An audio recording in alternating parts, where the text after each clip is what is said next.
So what we have here is some data that just has seven units on it.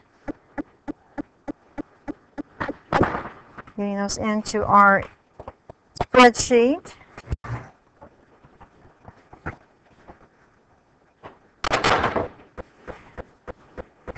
Okay. One last bit of information here. Okay. Now, there are only 2 people in Econ 2 this semester, is that right? Allison and Angie? Okay. The rest of you have had, not the rest of you, some of you have had Econ 2. I'm going to let Angie, because she brought this to me, I'm going to let Angie just kind of briefly describe. I can't, I can show you this, her work, but it doesn't mean a whole lot, so I'm going to explain it and then bring this back to me so I can get your other information. So just very carefully, not from what you and I discussed, but from what you discussed in your Econ 2. Okay, well, the labor is people working. First, when you have 0 labor, you have 0 product. When you have 1 person working, their product is 1.5 units. 2 people, you get 6.5 units. 3 people, you get 14, and so on and so on. So that's the output. Okay, and then in Econ class, you were doing what? So tell me what the next column does. Average product per worker. And you did that by doing what? So this is average product per worker. So per labor? Yeah. Okay, just to use the same numbers. And how did you determine that? Well, you would just take the number of products that you got divided by how many laborers. So that would just be okay. half divided by 2, 14 divided by 3. So this would be 5 divided by 2, you said? Because from here to here would be 5 units. Well, that's marginal product. Okay. So the first thing you showed me, the marginal product? Okay, that is the difference. Okay. In how much output there is. So that would be 0. Okay. So marginal product. Okay. So that would be, this would be 1.5, and this is 5, and this is 7.5.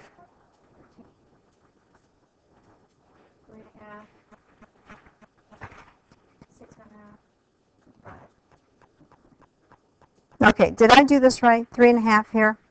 Yeah. And this is 13? Okay. And so the other notes you have on this, you said, did you also do that average? Is that what you were looking at? Was the increase in?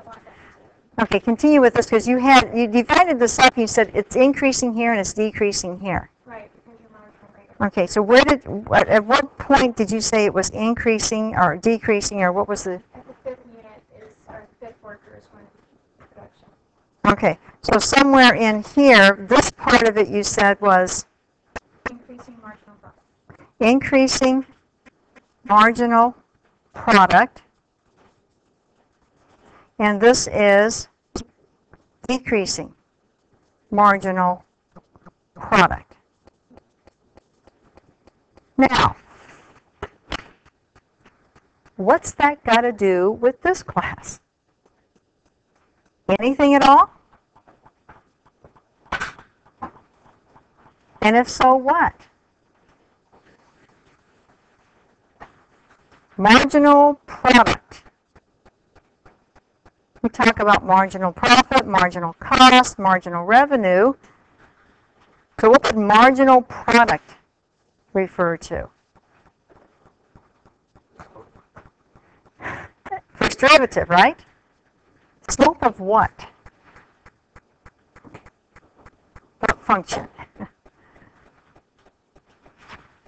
I mean, you may not be able to tell me, plus this minus that, whatever, but the function of what? In words. That. Mm-hmm. Labor.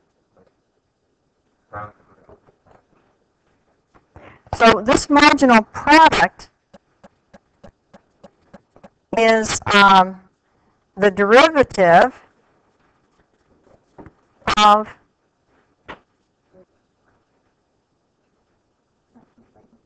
with respect to, what do you fill in here? Derivative of what with respect to which one of these that gets the input variable and which one gets the output variable?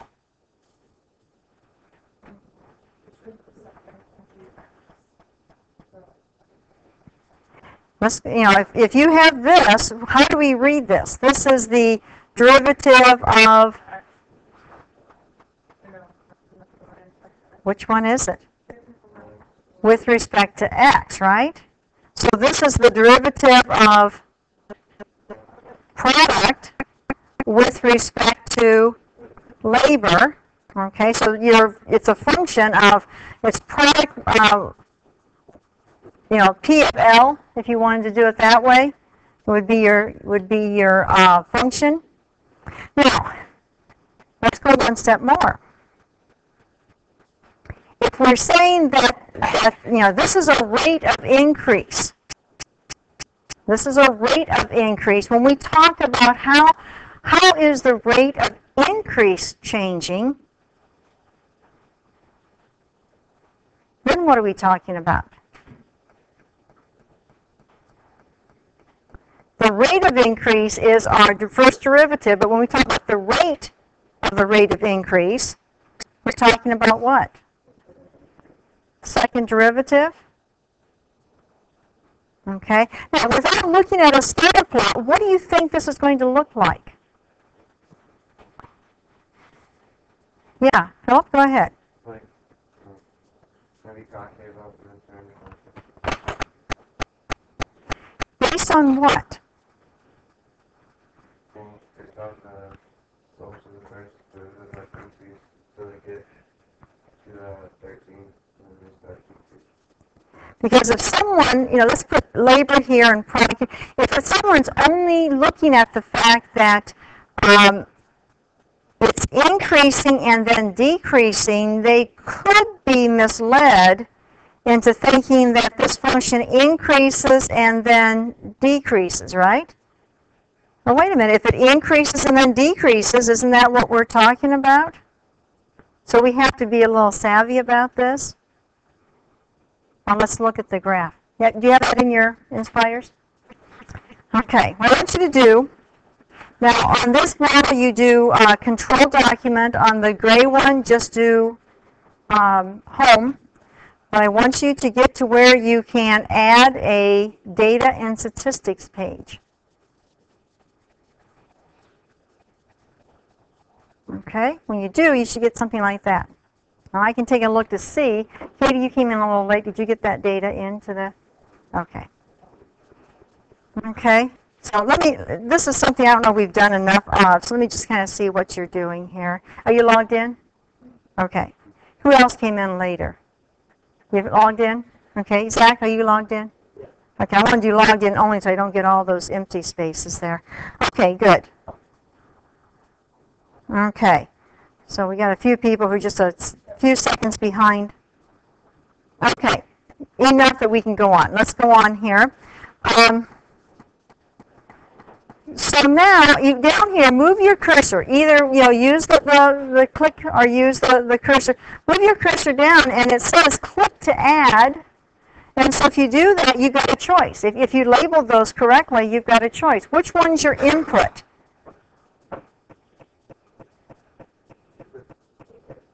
We said it was labor. Okay, so it's going to go down here.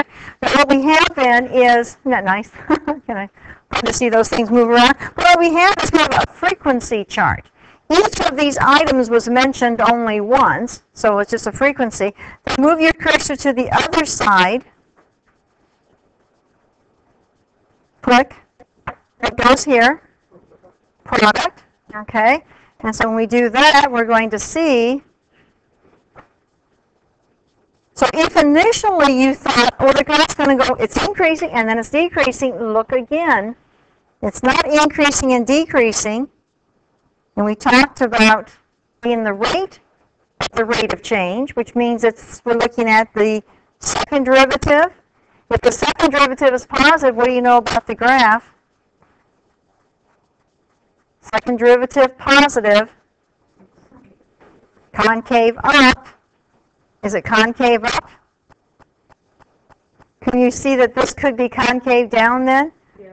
Now look at a scatter plot. You know, it's not going to be, unless it's exact data, it's not going to fit an exact model. But knowing what we know, I can see that this looks like it's something like this of a curve. Concave up here, concave down here. So how does this problem from your Econ 2 fit into this course?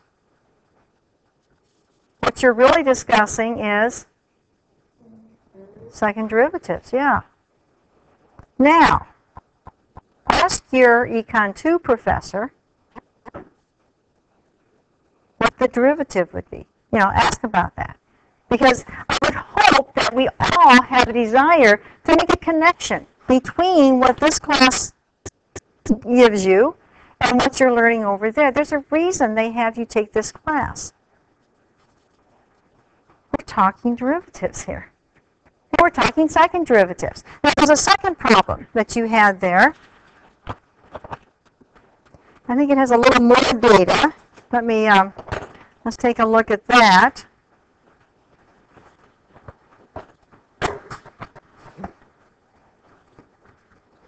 Okay, so we've got, we have labor again. And you have output listed here. Did you have, is this product again, or, okay, so we could put product again up here. And let's see, again, we go, only this time we go down to 9, so you can, I'll write it out here so we have record of it. And this is going to be a little easier to remember. It's 0 and 10, and then it just goes by 10, up to by tens, but it goes 30, 60, 100, 130, 150. It does jump to 165, so it's not quite a 10 there. And then 175, and then 180. Okay, so I need to get that in my Inspire also.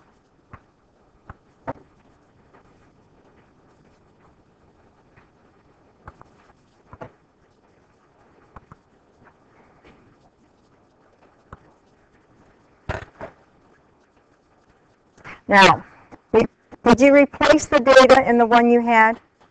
If I try to use the same spreadsheet with the same labels, it's not going to like it. So I guess what I better do, I'm just going to use this one.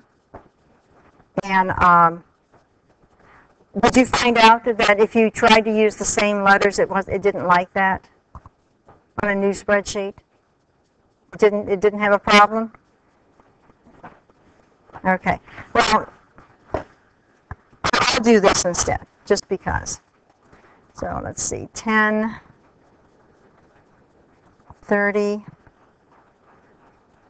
60, 100, 130, 150, 165, 175, and 180. Now, if we look at this data,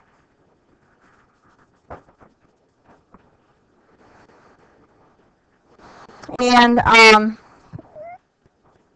Angie has marginal product again here, and so I'm going to assume, let's see, you said this is 0, and this is 10, and then 20. I'm assuming that it's 30 minus 10 is 20. Is that how we're getting this? Okay, so we're taking the differences here, and we have 30. I would question how we get, if we're taking the differences, but they're adding a 0 at the top, assuming that marginal product is 0. In math, we don't often do that, but let's see. This one should be 40, 30, 20. Tell me if I'm getting off on this, 10 and 5. Okay, so we're seeing the same thing here. The marginal product is seemingly increasing to about this point, and then it's decreasing. So what would we expect to see on our curve? Same type of thing we saw before, isn't it? Okay. So now, let's see. Then you had average product, you said? Okay. How did you compute average product? So 10 divided by 1 is 10. 30 divided by 2 is 15. 30, 50. Am I doing this right? No. The average, the marginal? You take, oh yeah, the one would be 20. Because 60 divided by... That's right. Okay. Sorry about that. Just a little slip of my thoughts there. So that would be 20 here, because 60 divided by 3 is that. 4, yeah, I kind of got off, didn't I? This is what happens when I don't have a lines. Okay, 2 divided into 30 is 15. 3 divided into 60 is 20. 4 divided into 100 is 25. What's the next one? 5 divided into 130? Yeah, but I just thought I'd have you guys think it up. Is it 25 again? I thought it was 26. Okay, we got 25 on here. 6 divided into 150. Let's see, 6 goes into, that's be 225. Okay. 7 divided by into 165. And yeah, Angie has 23 and 4 sevens. Okay. 175 divided by 8. She has 21 and 7 eighths. Okay, and 180 divided by 9 is 20. Okay, so the average product. Now, what were you looking at on this? Do you want to explain now the rest of now that I've got that much of it? It's just the same. Because you've got some graphs there, and I just want to...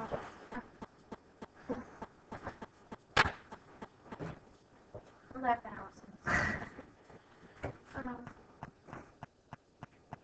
Probably did the same graph as we did on the first one. Okay, so you did a product, okay, and then you did, was it marginal product there? On the second graph, we had a marginal product and average product. And then an average product.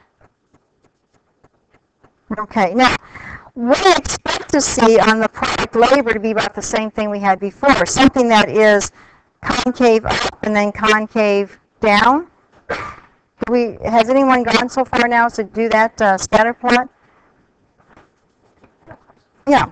On the point where it changes from increasing to decreasing on this chart, that would be your inflection point, right? Yes. That would be your, see the name we gave to it on Tuesday? Point of what? Diminishing returns. So for this, it means what? Okay. The window settings, I'm going to have to expand the window a little bit because we went up to 9. I'll make it 10. And for this one, we went up to, what was that again, 180? So I better make it about 200. There it is. Okay, same idea, but if you're analyzing this, we actually have the rate of change of the rate of change. The rate of change of the marginal product is increasing and then decreasing, and so there is a point in here, yes, where we would have an inflection point. The inflection point is a point where what happens on the function? What changes? Concavity. Okay, concavity changes, and so we change from being concave up to being concave down on this. What do we expect to see on the marginal profit? Now let's take a look at this. Look at the data. If I do marginal profit, it should be concave down everywhere because we go to a maximum. So if we analyze this, we should have a derivative, a first derivative that gives us an extrema somewhere around the 4 to 5 area. Looks like exactly at 4 in this case, okay? So what we have to do on our graph would be then to put that data in, and then we would see that we'd have something that's concave down. But I think what you did was you compared the marginal profit with the average profit, and you were seeing a connection between those two. Okay, so if we wanted to duplicate that with this, I'd come over here and do, I'm going to say marginal product, and I'm going to say over here average product, and I'm going to put those values in. Oops, and what values do we have? Okay, so I've got, I'm just going to enter them in that I've got here, 0, 10, 20, 30, 40, 30, 20, 15, 10, and 5. And for average product, we'll put those in too.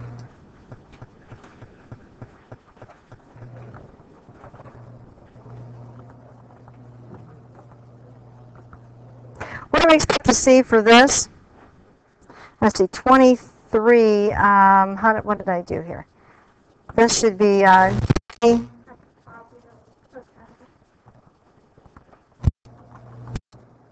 missed a 10 up there? Oh, I sure did. Okay.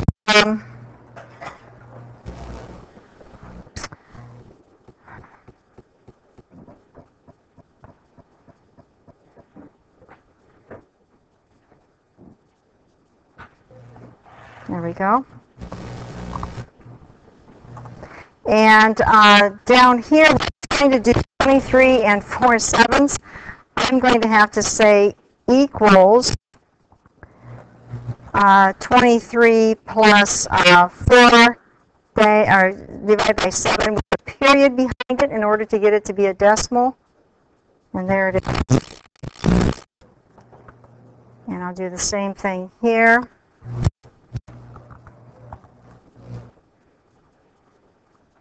Remember, the decimal point, any the work is going to make it an approximated value. And then we finish up with 20.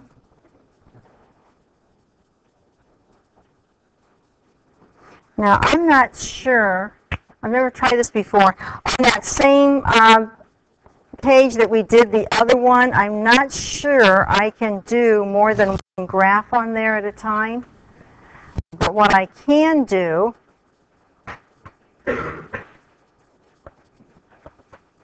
is go to graphs and geometry. I'll go through this kind of slow. I have to go into graph type. And a graph type would be a scatter plot. Okay, I'll do that again. Menu, graph type, and scatter plot. That's how I can get a scatter plot. So I could have done for the other ones too. I just chose not to. Okay, then I have to decide what variable goes in here. And if I press the variable key, and again, if you're used to seeing this, you know to just follow the red. On the gray one, it's on the other side of the screen, or of the handheld. Our labor is our input. Tab down. Tab down. Let's try that again. Labor. Okay. And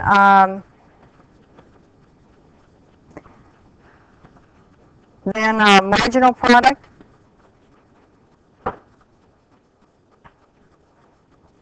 I've got to change my window. Not surprising. My window, let's see, what's it going to from 0 to what? Is it 10? Okay, we'll make it 12. And my output, I know I don't have negative, we'll put -1 to, what was it?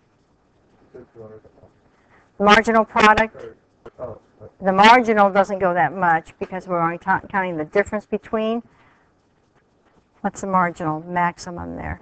40, so we'll make it 45. Oops. I'll count those by 5s. Okay, is it what we expected? Okay, this is just a scatter plot now. This isn't the actual curve. If I want to put the other one with it, I'm just going to superimpose the same thing here on top of it. I'd have labor, and now I want the average product. But you know, I'm going to have the same icons, aren't I, for this? This is going to make it pretty difficult to see. I'm going to change the icons, and let's see. Can I do that from here?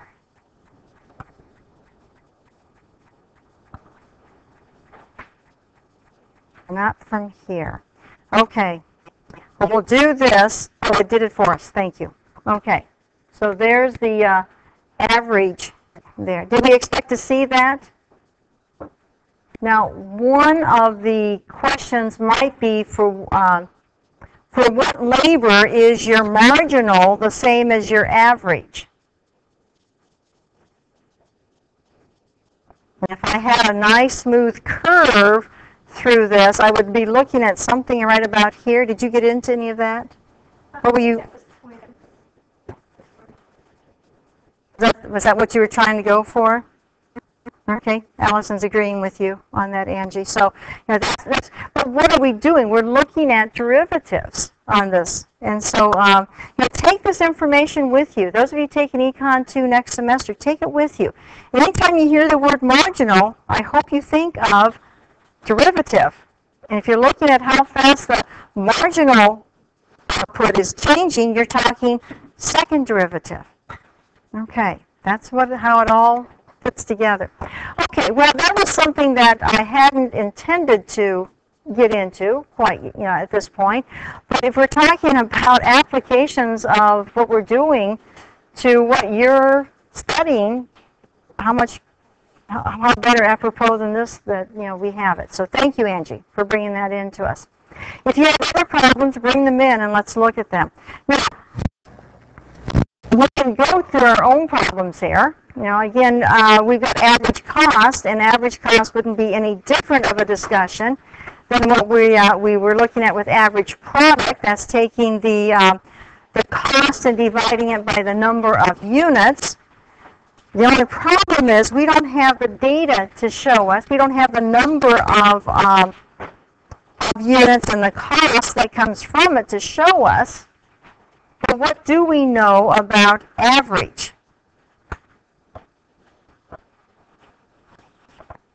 What formula or function can we build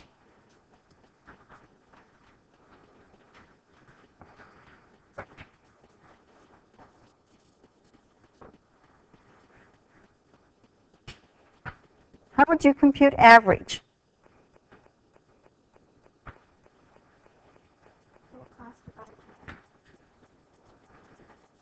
Divided by number of units, yeah.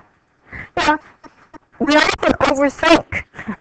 And don't overthink this. If you want to find average, wouldn't you take the total, divide by the number of items that created it? And so we do the same thing.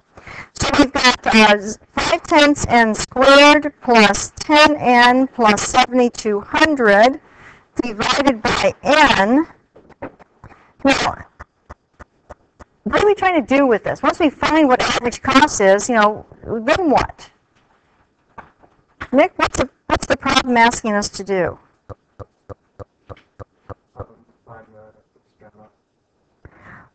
How do you know that? What's in the problem that tells you that?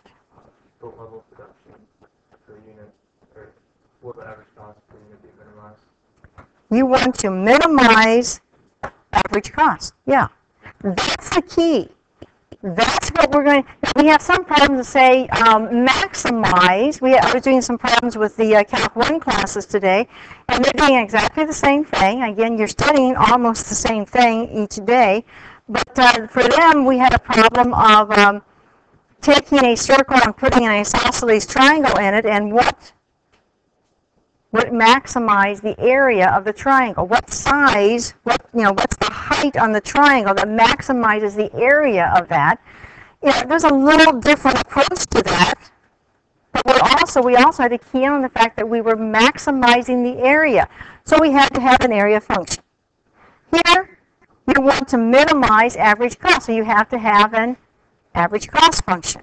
It's all the same thing.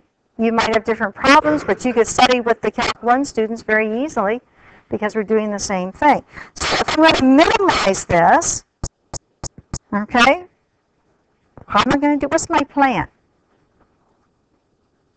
To minimize this, I'm going to have to first do what? Yeah, determine the derivative.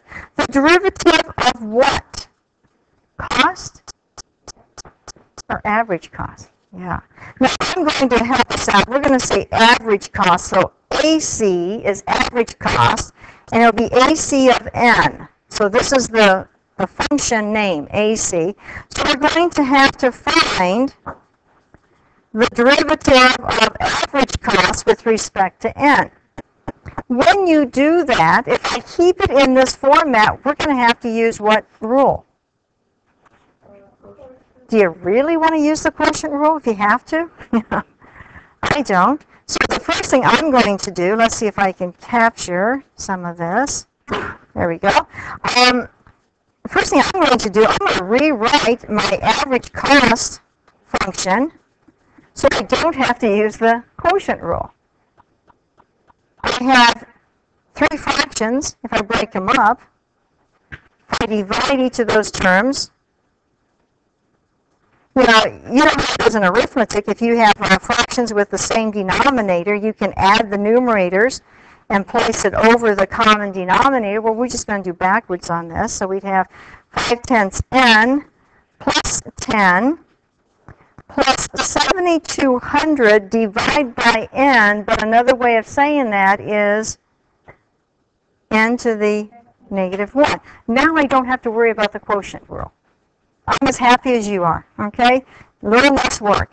So 5/10 plus 0 minus 7,200 n to the negative 2.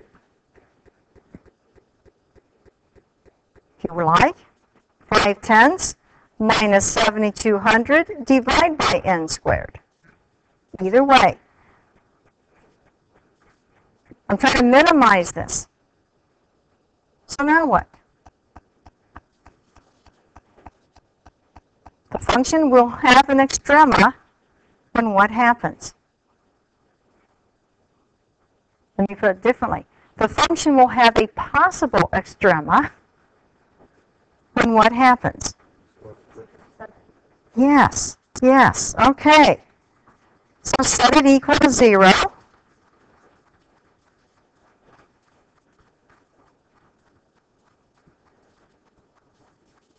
And then just solve the problem, right? Sounds easy enough, but when you solve this, remember you've got two terms that are subtracted, so we probably would want to start with adding 7,200 divided by n squared to both sides. Maybe multiplying both sides by n squared. Dividing both sides by, I'm going to change that. You can keep it as 5/10 if you want, but I'm going to make it 1/2 because visually I know that if I have a fraction in the denominator, divide by a fraction is the same thing as multiplying with the reciprocal. So I've got here, I've got n squared equals 14,400. N is going to be plus or minus the square root of 14,400.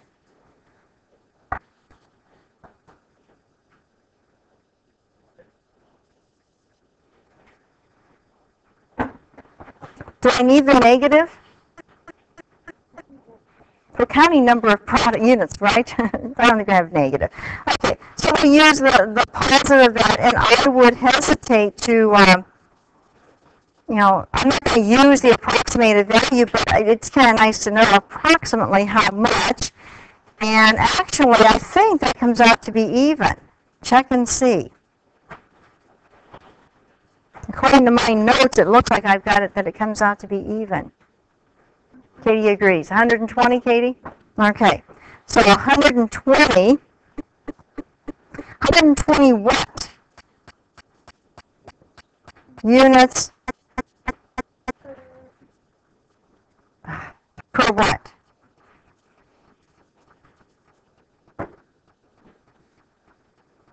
Per what?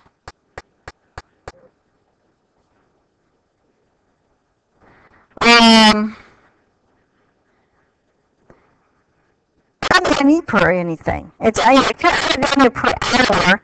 I'm not sure I want that. Just units. Just units. Because we're just solving for n, aren't we? And n's number of units. Okay, I got that. This is what?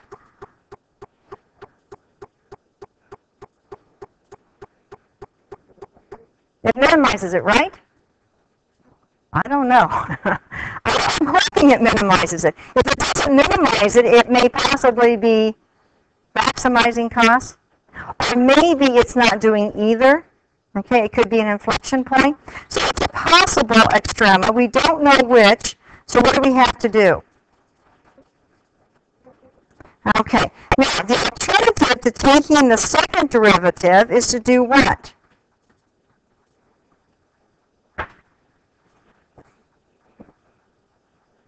If the first derivative values on less than 120 are positive, and on the other side, the first derivative are negative, otherwise look at the sign chart.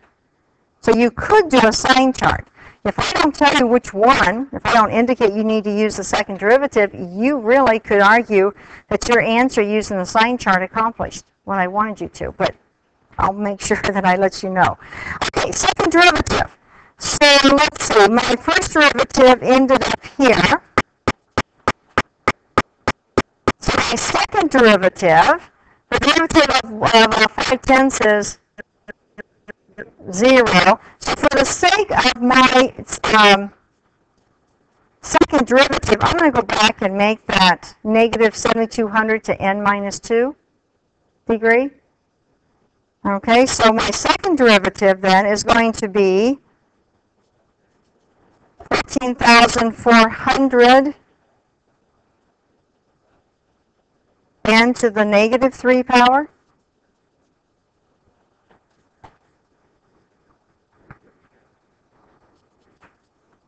So 14,400 divided by n cubed. Now, what do I need to know in order to determine if 120 minimizes cost or maximizes cost? The only thing I need to know is what? Do I really need to cube 120? What information does the second derivative tell me?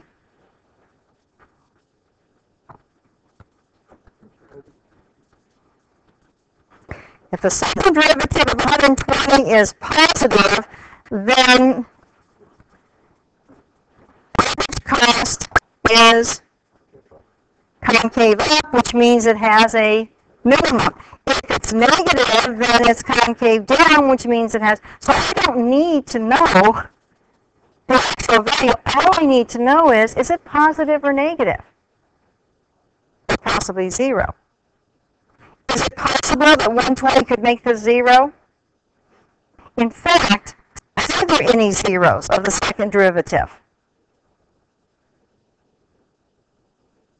Any way for this fraction to have a 0 value? Absolutely no. Okay? So that tells you there's no what? If you don't have a 0, zeros imply change of what? Concavity. So if it's changing concavity, it implies that you have an inflection point. So the fact that we don't have any zeros says that we do not have any inflection points. So everywhere this function must be either concave up or concave down. Which is it? If I put a positive in there and I cube it, I get a positive. My numerator is already positive. A positive divided by a positive is positive. Yeah. So we don't really have to do any actual calculations. We just have to use our common sense. It's positive. So what? Now there's a wonderful math on the screen. What are we trying to find? At what production level will the average cost be minimized? So this is an extrema. We found actually that it is not just an extrema, but actually, yeah, it's a minimum. Now, I hesitate to say absolute. I mean, I'm sure it is. Okay, but don't paint yourself into a corner with that. Okay, I'm happy if you just say minimum. So we'll just do that. But yeah, and this way, if it's going to be always concave, I think we can kind of agree that it is going to be an absolute. So therefore, a production level of what? 120 units will minimize average cost. Okay. If you know 120 units will minimize average cost, I'm going to add another part to this problem. What is the actual cost? What is the, not the average, the actual, what is the, not the average cost, but what is the actual cost? Could you compute that then? Yeah, just put 120 into that. Okay, very good. That's a type of problem, and so we don't get into, actually we don't get into much depth compared to what you get into in the other problem, in the other course. Okay, we talked about this. I showed this to you yesterday. What did you find? What did we decide about this point of diminishing returns? What happens to the tangent at the point of, yeah, it changes from being above the curve or below the curve to above, or vice versa. And so there's a point in here where actually it makes that switch. Where does it make the switch? Yeah, the inflection point. Now, I don't have that at the angle it should be, but it actually would be there. Okay. Identify the point of diminishing returns. What do we have to do? Let's plan it out here. I want to find that the point of diminishing returns is found using what? Not using the extrema, second derivative. Yeah. So in order to get to the second, we have to first do first. Okay. So we have to take the first derivative, and then we have to take the second derivative. Now, I would insert in here a 1.5 step, okay?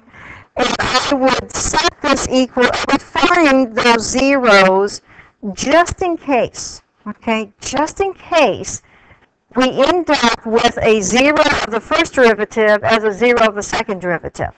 Okay, just in case. And if we do, we really have to go back and look at that as a sign chart and see.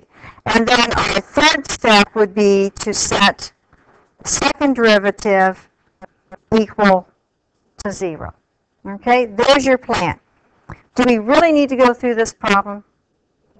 It's just like all the others, isn't it? Good. It's just like, you have to, in fact, it's really not that difficult a problem because you've got just a simple polynomial here. So the first derivative is going to be, what do you agree, 1200 x squared minus 3x squared. Okay.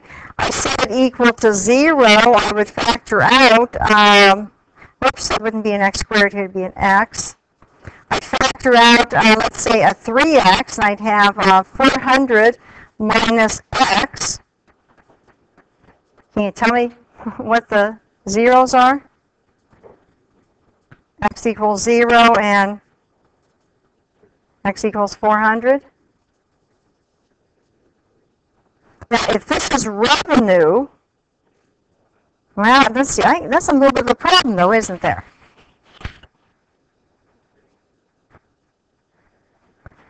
Is it asking for these? Not really. We just kind of threw it in. But look what happens. It appears that our extrema is going to occur at the endpoints of that interval. Okay, well, what's our second derivative? 1200 minus 6x. Can you set that equal to 0? Sure. You're probably going to factor out a 6. 200 minus x, which tells you that x is equal to 200. Do you have your point of diminishing returns? On the curve, what do you expect to see? So we expect to see it concave up on one half of it and concave, or vice versa? Okay. Okay, well, what I want to do is, I'm going to do this piece first. If I save, this is going to take a long time to save. So what I want to do, I want to show you, and I'll keep it on this same piece of video here. I want to show you how to use this piece of technology. Now, this is going to be your extra credit if you choose to have extra credit. Some of you, I think, indicated that you do, in fact, or did, in fact, use it in a physics class. We're going to use it to hopefully help you understand about the relationship between functions and their derivatives just a little bit better. What I'm going to do, I'm just going to demonstrate. And then once we get this out of the way, I will see how much time we have to get into the next section. So I'm going to pull up an activity that is you will not have. I'm not going to give this activity to you, but I just need to get some information from it. When you come in to do this activity, you're going to need to schedule time when I'm here during my office hours. Bring a partner with you. It can be someone from the Cap 1 classes that I teach also. But bring a partner with you because it's easier if two of you are working on it. I don't want more than two, but if two of you are working on it. Then if you're here, if I'm here when you're here, if you have any questions about how to use the equipment, I can help you. I cannot guarantee that everyone in Math Lab would know how to help you with this. And so if you can't schedule it while I'm here, then I'm going to, we'll figure something out. Okay. Now then, let me do one thing to set this up.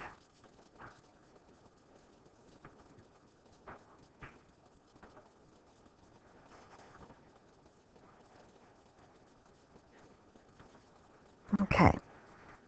I'm going to ask. Let's see, this is going to stretch probably to Angie. You're going to be the easiest one. You just have to press a button because I can't do that and do this at the same time. So what we're talking about is, you see how this thing is, you can hear it maybe ticking away, and you can see that it's changing there. If I just put it down here, it's going to be a very small, because what it's doing is measuring the distance between this and the surface that it's aimed at.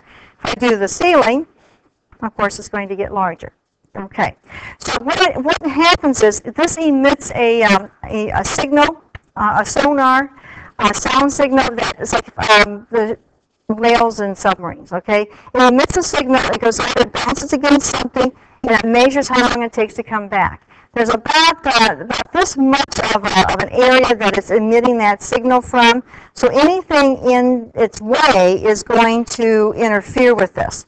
And so my walks aren't going to be perfect, but they are going to do the best that I can on this. Now,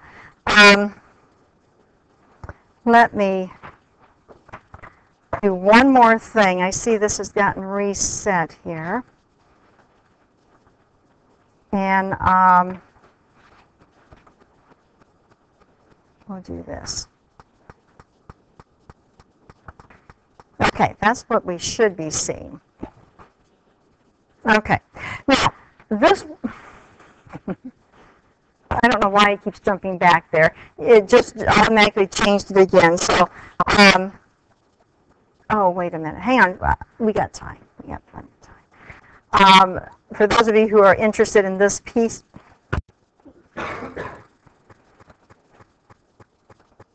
Okay. Who are interested in this piece of it.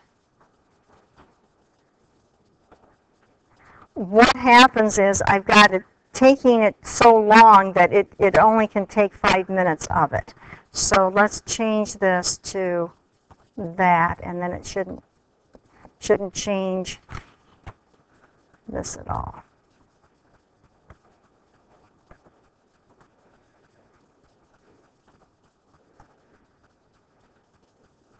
If it doesn't do it correctly this time, I've got another one we'll do instead. Okay, here we go. 2 pieces, right? This piece and this piece. What I need to do is I'm going to match this graph, and this is just one of the most basic activities we can do with this. I need to start some distance from the wall. And because it's not even up to the 1, it means I won't even be a meter away from the wall. Now, we're going to do this in metric, and to estimate a meter, everyone's going to be different, but for me, a meter's from about here to my fingertips. So if I try to estimate where half a meter is, I'm going to start right about here.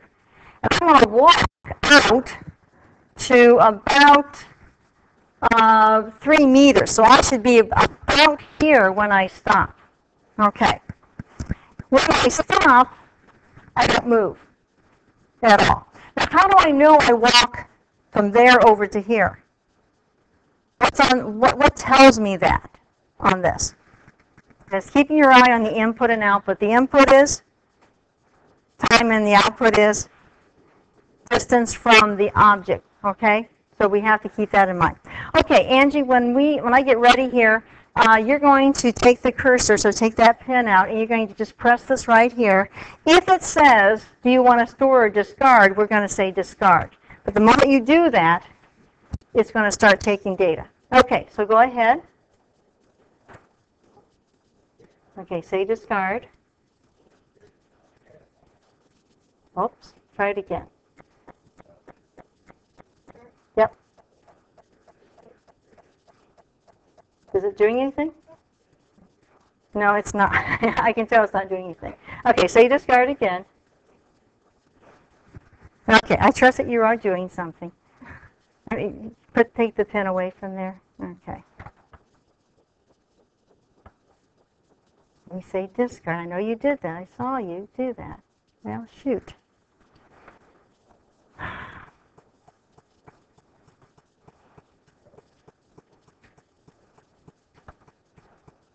Okay.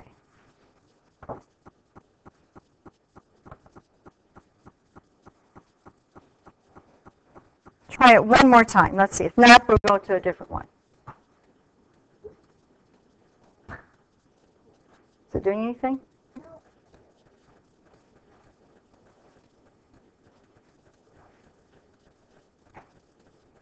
Okay. Don't worry about it. It may have been because I had to change that it doesn't like it. So we will let it be temperamental. We'll do this one. This one I'm going to start out at 3 meters away. So I'm going to start where I was going to end. Let's see if we can get it to do this. So go ahead and press that now. There we go.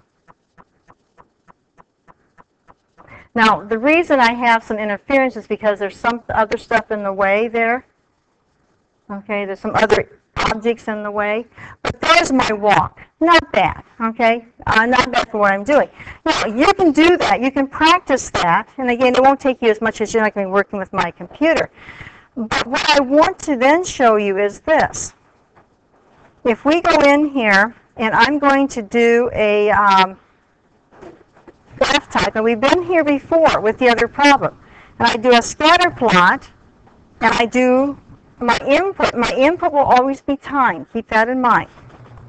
Right now, what I have is my output is distance. If I go up here and say variable, I would choose distance, and I would have the exact same data points I have. What I would like to do is velocity.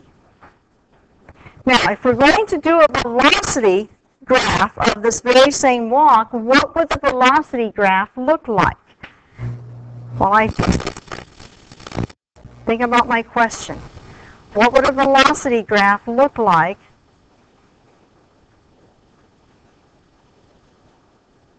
for this?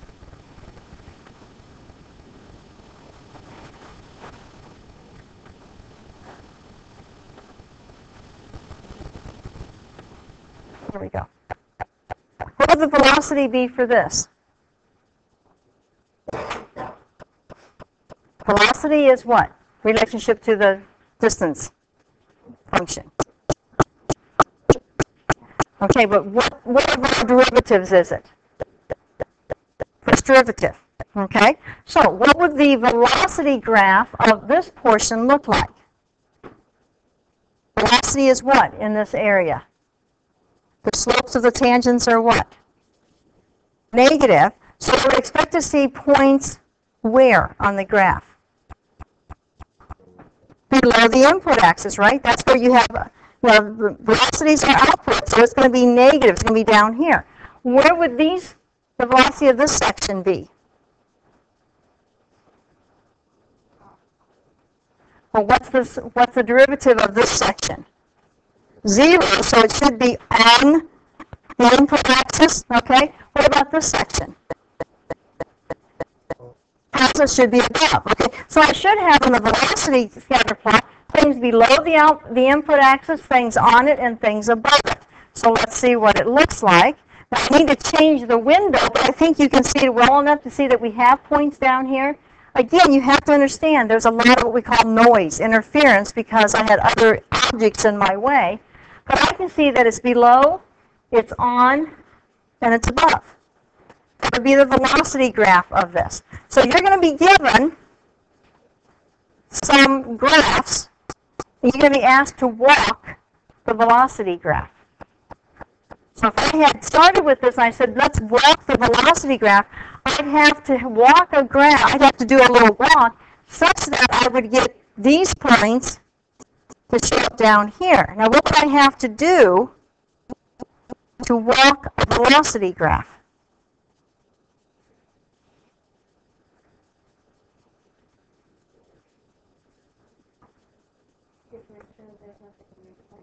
Well, besides that, assuming that's all done, am I going to walk to it, from it?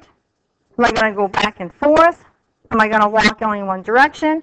Am I going to walk fast, walk slow?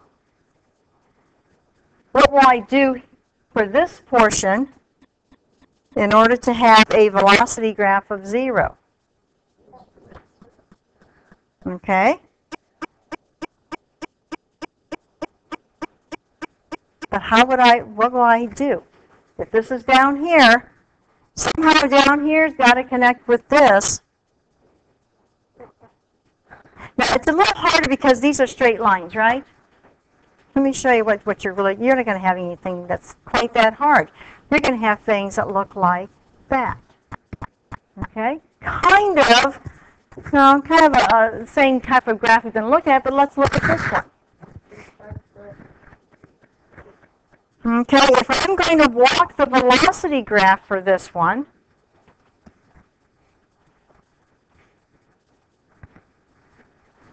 what does the derivative tell me?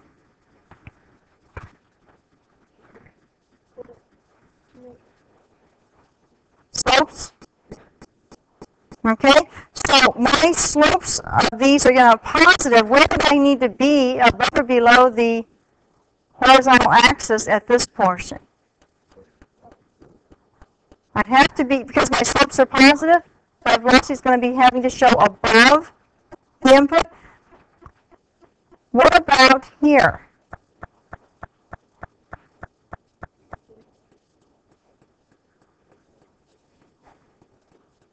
Think about putting tangent lines on here. What are the slopes of the tangent lines doing? They're still above they're still positive, right? So, but what's happening as I come up to this point? The velocity is going to slow down because I have to do what? I've got to stop. Yeah, I've got to stop. Now, imagine if I'm going to be walking against the wall. If I'm going to walk forward and then turn and go backwards, isn't there a point at which I stopped? And isn't there a point at which I had to slow down to stop, and then, I'm exaggerating, and then speed up again? So if you think about velocity in that way, if we're going to have to stop, so we're going to, you can see how this begins to turn around here. I'm slowing down. If I have velocity instead of distance here, my graph is going to be doing what? Going downhill or uphill as I approach this value. My velocity has got to be what at this point? 0, because my horizontal tangent line would be, or my tangent line would be horizontal. Its slope would be 0. So this indicates this is my distance now. So this indicates where I'm turning around. So my velocity is going to have to be down here. As I come up to this, what is my velocity doing? Is it going? It's going to have to be decreasing, isn't it? My speed's going to, okay. So let's do this. What about over here? At this point, if you drew a tangent line, this would indicate another place that I turned around, only I'm not showing you the whole picture. So I turned around here, and now I'm going away from the wall at this point. And as I turn around, my speed is going to be a little slower, but am I going to be speeding up here? Until when? Until the inflection point, which comes about here. So let's see. I pretty much have stopped at this point. I've turned around, okay? Now, when velocity is let's see, how can I say this? I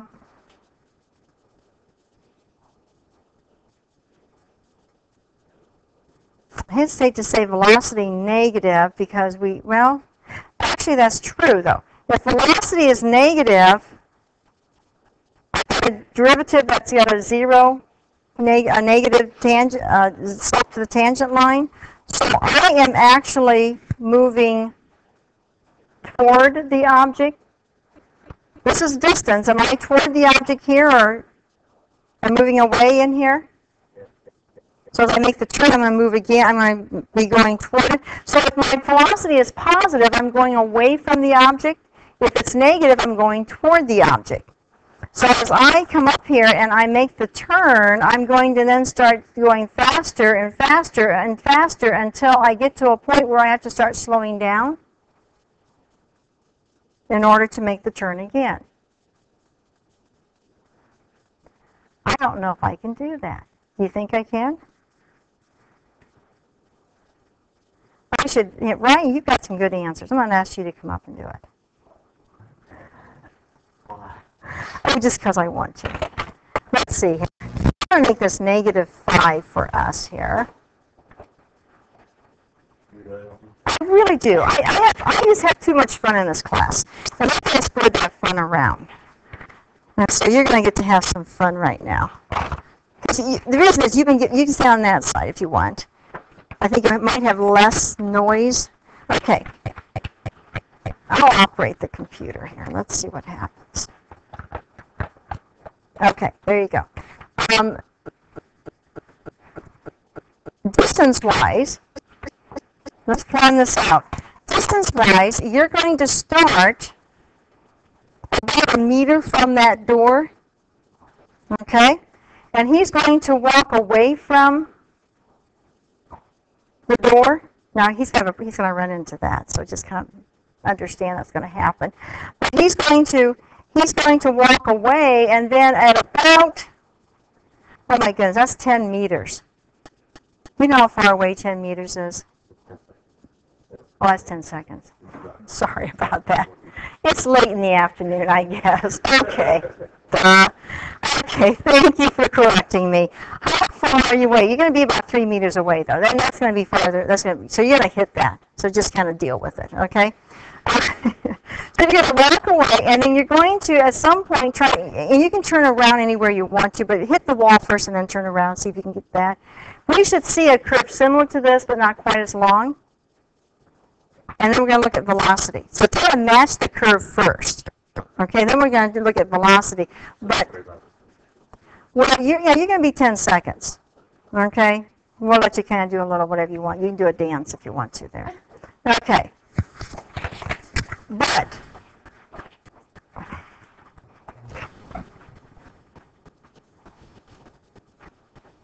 there we go.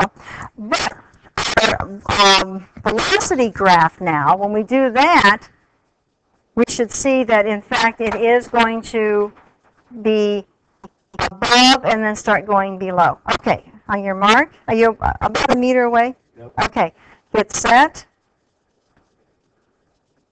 go. Look at that guy. Look at that. Sheesh. Now I'll go back. Yeah, yes, okay. You can do that. Talk about being perfect. I couldn't do that. Okay, that's very good. Okay, here we go. Now, I'm going to set this up as a scatter plot. And let's see, no, I'm not. We got time. Let's do this a little bit differently. Nope. What I want you to do now, we're going to do what I told you to do in the first place. What I want you to do is actually walk a graph that's going to mimic the velocity. Yeah, in other words, you're going to walk the velocity graph. You ready? So what's your plan? Walk back to the inflection point, so walk forward. Give it a go. Here we go. We'll store that. Okay. There you go.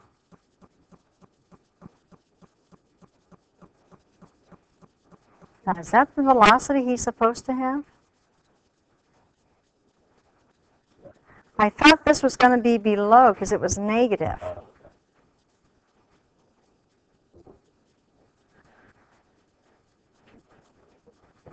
So what's the velocity going to be?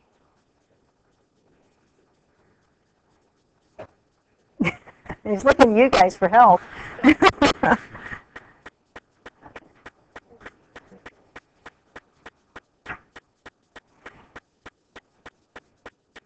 His velocity, he's going to have to actually, yeah, let me see if I can help us out.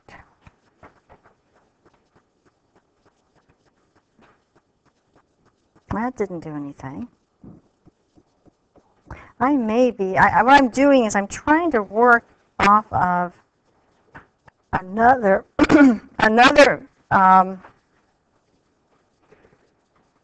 no, that's not good. There's another activity with the other calculus. I may be giving you something you can't do. Because if you think about it, if he's going to walk negative, he's going to have something here that he actually gets to the other side of, right? Yeah. Now, what I'm trying to do, and we could do this before, but I don't know.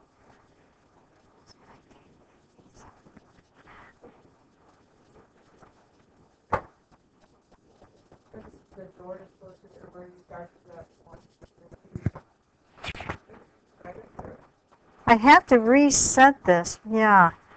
I'm going to have to give it some more thought, but you get the idea. That's, if nothing else, you have the idea. But if I want to do this, I'm going to have to figure out how we would, because other times I could set it up so that it would collect velocity.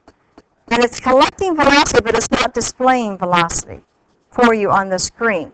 And I got to figure out how I'm going to, oh, wait a minute. We got 5, you guys aren't that big of a hurry. You got 5 minutes. Oh, I want to change this. Okay, let me think about it. So I'm going to change that output to be velocity, not to be distance. And I have to figure out a way that we're going to do that. Okay. Regardless, next Tuesday, I'll have something for you to work on. Thank you. Good job. Something for you to work on, and it will extra credit. It may not, if I can't get this data, it may not be this, but it'll be something else. Okay, you guys, see you